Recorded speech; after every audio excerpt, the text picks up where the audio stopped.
Hello dear विद्यार्थीहरू हो साथीहरू। तपाईँको चाहिँ पर्खाइकै समय अब समाप्त भएको छ। प्रदेश लोकसेवा आयोग लुम्बिनी प्रदेशले चाहिँ चौथो तहका लागि अप्राविधिक र प्राविधिक पदमाका लागि चाहिँ साथीहरू भारी सङ्ख्यामा खुल्ला तथा समावेशी परीक्षाको विज्ञापन खुलाएको छ। सबैलाई निकै नै हाम्रो खुसखबरी रहेको छ। सबैलाई चाहिँ बधाई छ। राम्रोसँग तयारी गर्नु, सफल अवश्य भइन्छ साथीहरू हो है। आज चाहिँ 2082 10-23 गतेमा प्रदेश निजामती सेवा र स्थानीय निजामती सेवा अन्तर्गत सहायक स्तर चौथो तहका लागि प्राविधिक र प्राविधिक पदहरूको चाहिँ खुल्ला तथा समावेशी प्रतिज्ञात्मक परीक्षाको विज्ञापन खुलाएको छ है। जहाँ तपाईँले मात्र 10 कक्षा पास है, यदि तपाईँ 10 कक्षा मात्र पास गर्नुभएको छ भने तपाईँ चाहिँ चौथो तह है खर्दा सरहको चाहिँ जब पाउन सक्नुहुन्छ। सरकार तपाईँलाई अवसर दिएको छ, यो अवसर तपाईँले कहिले पनि नगुमाउनु है। प्रदेश निजामती सेवा ऐन 2080 र स्थानीय निजामती सेवा ऐन 2081 बमोजिम लुम्बिनी प्रदेश सरकारका विभिन्न मन्त्रालय तथा विभिन्न स्थानीय तहहरूबाट पदपूर्तिका लागि माग भइआएका देहा बमोजिमका सेवा समूह र उपसमूहका सहायक स्तर चौथो तहमा चाहिँ खुल्ला तथा समावेशी प्रतिज्ञात्मक परीक्षाद्वारा पदपूर्ति गरिने भएकोले तोकिए बमोजिमको योग्यता पुगेका उम्मेदवारहरूले चाहिँ अनलाइन मार्फत है, अनलाइन मार्फत चाहिँ www.ppsc.online.lumini.gov.np मा चाहिँ यहाँ तपाईँले हेर्नु होला वेबसाइट है। तपाईँ चाहिँ यो वेबसाइटबाट चाहिँ अनलाइन फर्महरू भर्न सक्नुहुनेछ। प्रदेश निजामती सेवा तथा स्थानीय सेवा तर्फ समावेशी प्रतिज्ञात्मक परीक्षाहरू एकीकृत रूपमा एकैपटक सञ्चालन गरिने छ है। अब हामीले चाहिँ हेर्ने कुन कुन विज्ञापनहरू खोलेका छन् त। प्रशासन सेवातर्फ हामीले हेर्ने हो भने पद है चौथो तहको चाहिँ सामान्य प्रशासन, प्रदेश प्रशासन लेखामा, स्थानीय प्रशासन र स्थानीय प्रशासन लेखा है। यसरी तपाईँ हेर्नुहुन्छ भने हाम्रो प्रदेश प्रशासनमा चाहिँ 5 जना है र प्रदेश लेखामा चाहिँ 4 जना भने स्थानीय प्रशासनमा चाहिँ 64 जनाको खुलेको छ। तर भारी सङ्ख्यामा हेर्नुहोस् त, स्थानीय लेखामा चाहिँ 3 जना गरेर चाहिँ खुलाएको छ। त्यसै गरी हामीले हेर्ने हो भने स्थानीय प्रशासन है सामान्य पनि लैङ्गिक तथा यौनिक अल्पसङ्ख्यक व्यक्तिको लागि एकवटा सिट छ। अपाङ्गता भएका महिलाको लागि 1 सिट है। अपाङ्गता भएका व्यक्ति पुरुषको लागि 1 सिट रहेको छ भने तपाईँको विपन्न खास आर्य महिलाको लागि चाहिँ प्रदेश प्रशासनमा एउटा सिट, स्थानीय प्रशासनमा 2टा र प्रदेश लेखामा चाहिँ एउटा खुलाएको छ भने विपन्न खास आर्य पुरुषको लागि चाहिँ 1 रहेको छ भने स्थानीय प्रशासन मुस्लिम महिलाको लागि है 2टा रहेको छ भने लेखामा चाहिँ एउटा रहेको छ है। त्यस्तै गरी मुस्लिम पुरुषको लागि चाहिँ 2टा रहेको छ प्रशासनमा भने थारू महिलाको लागि चाहिँ स्थानीय प्रशासनमा 5वटा, प्रदेश लेखामा चाहिँ 1वटा भने थारू पुरुषको लागि चाहिँ 4वटा खुलेको छ स्थानीय प्रशासनमा। खस आर्य महिलाको लागि चाहिँ प्रदेश प्रशासनमा एउटा, स्थानीयमा चाहिँ 9वटा र स्थानीय प्रशासन लेखामा चाहिँ एउटा खोलाएको छ भने दलित महिलाको लागि पनि साथीहरू 5वटा चाहिँ प्रशासनमा र एउटा चाहिँ लेखामा।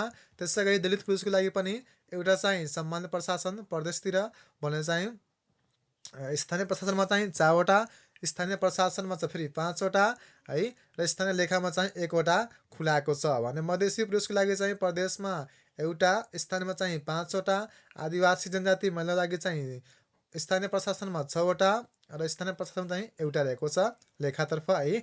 भने त्यस्तै गरी आदिवासी जनजाति पुरुषको लागि चाहिँ प्रदेश प्रशासनमा एउटा, स्थानीय प्रशासनमा चाहिँ 5वटा सिटहरू खुलाएको छ। त्यसै गरी हामीले हेर्ने हो भने इन्जिनियरिङ सेवातर्फ चाहिँ पनि भारी सङ्ख्यामा सिटहरू खुलाएको छ है। खुल्लामा चाहिँ 4वटा रहेको छ, मधेसी महिलामा चाहिँ 2टा भने आदिवासी महिलामा 2टा, खुल्लामा चाहिँ 4वटा, खस आर्यमा चाहिँ महिला एउटा, पुरुष एउटा, आदिवासी जनजातिमा चाहिँ एउटा महिला।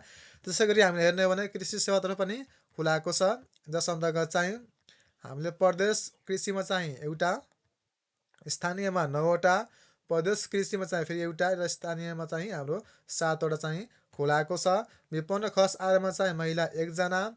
त्यसै गरी मुस्लिम महिलामा चाहिँ स्थानीय कृषिमा एउटा, स्थानीय तपाईँको चाहिँ लापोडेटेमा चाहिँ एउटा खुलाएको छ। थारू महिलामा चाहिँ 2टा, खस आर्य महिलामा 2टा, दलित महिलामा पनि 2टा खुलाएको छ, मधेसी महिलामा 2 जना, आदिवासी जनजाति महिलामा पनि तपाईँको 4वटा रहेको छ, आदिवासी जनजाति पुरुषमा चाहिँ 1वटा भन्यो।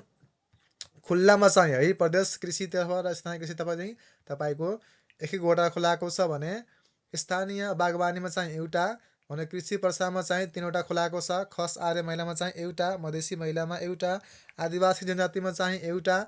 त्यसै गरी हामीले स्वास्थ्यतर्फ हेऱ्यो भने खुल्लामा चाहिँ एउटा, मधेसी महिलामा एउटा, आदिवासी महिलामा चाहिँ एउटा खुलाएको छ आयुर्वेदतर्फ पनि है। त्यसै गरी साथीले अर्को हेर्ने हो भने हामी चाहिँ प्रदेश स्वास्थ्यमा चाहिँ यी अन्तर्गत चाहिँ खुल्लामा तपाईँको स्थानीय स्वास्थ्यमा 47, प्रदेश स्वास्थ्यमा 1 गरेर चाहिँ तपाईँको चाहिँ टोटल 49वटा रहेको छ।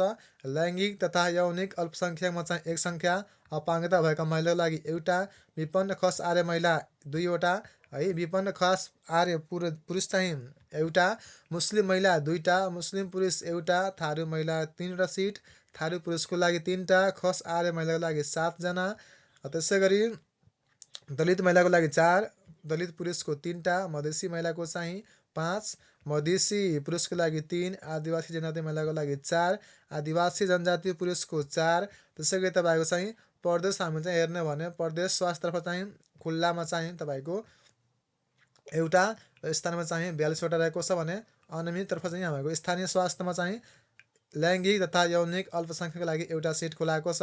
त्यसै गरी हामीले हेर्ने हो भने अपाङ्गता भएका व्यक्ति महिलाको लागि एउटा, विपन्न खस आर्य महिला एउटा, विपन्न खस आर्य पुरुष एउटा, पुरुष फेरि तपाईँको चाहिँ मुस्लिममा एउटा, महिलामा 2टा, थारू महिलामा चाहिँ 3 जना, थारू पुरुषमा 3 जना, खस आर्य महिलाको लागि 6 जना, दलित महिला 3टा, दलित पुरुष 3 जना, मधेसी महिला 3 जना, मधेसी पुरुष 3 जना, आदिवासी जनजातिमा चाहिँ महिला 4, पुरुष 3। त्यसै गरी हामीले ल्याब असिस्टेन्टमा चाहिँ तपाईँको चाहिँ खुल्लामा 2टा, मधेसी महिलामा 1 जना, डार्क रुम असिस्टेन्टको लागि चाहिँ तपाईँको खुल्लामा एउटा र आदिवासी जनजाति महिलामा चाहिँ एउटा सिट खुलाएको छ है।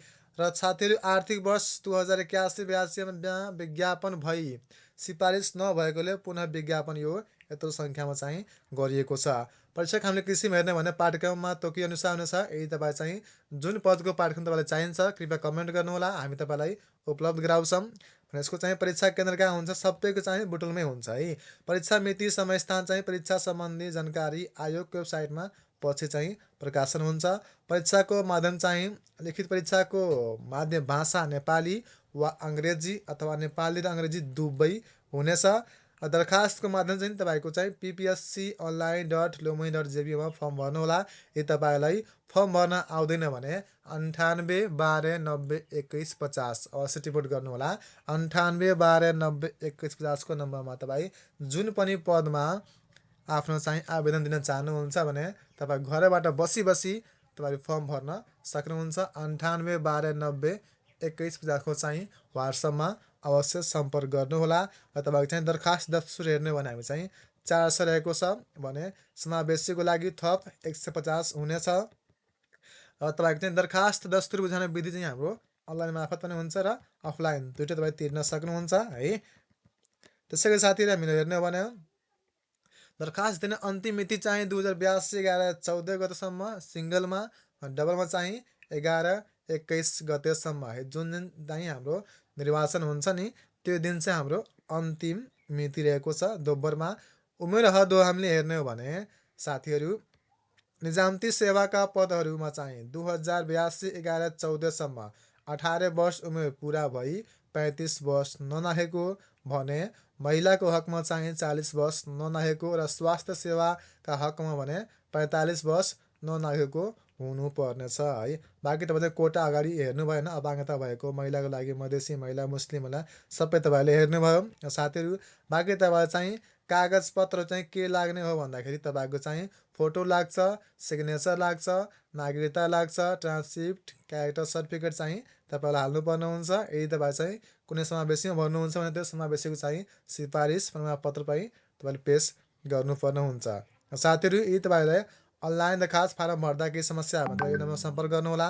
यदि तपाईँ चाहिँ आफै भर्न सक्नुहुन्न भने 9812902150 को वाट्सएप नम्बरमा मेसेज गरी तपाईँ चाहिँ भर्न सक्नुहुन्छ। यदि हामी चाहिँ योग्यता कुरा गर्ने भने मात्र तपाईँको चाहिँ 10 पास एसई है यहाँ भनेको छ नि एसएलसी वा एसई मात्र पास गर्नुभएको छ भने तपाईँहरू चाहिँ भर्न पाउनुहुन्छ। यदि तपाईँलाई यस सम्बन्धी थप जानकारी चाहिन्छ भने तपाईँले हामीलाई कन्ट्याक्ट गरी तपाईँ यस्तो जानकारीहरू लिन सक्नुहुन्छ कुनै पनि पाठ्यक्रम सम्बन्धी वा तपाईँ चाहिँ फर्म भर्न पऱ्यो भने है। साथीहरू आजको भिडियो आशा विश्वास छ राम्रो लाग्यो होला। यस्तो भिडियो हेर्न चाहनुहुन्छ भने हाम्रो युट्युब च्यानललाई सब्सक्राइब गरी बेल आइकन थिच्दा अलमा क्लिक गर्नुहोला, फेसबुकमा फलो गर्नुहोला, साथै टिकटकमा हेर्नुभएको छ भने फलो गरी लाइक अवश्य गर्नुहोला। हवस्, थ्याङ्क यू।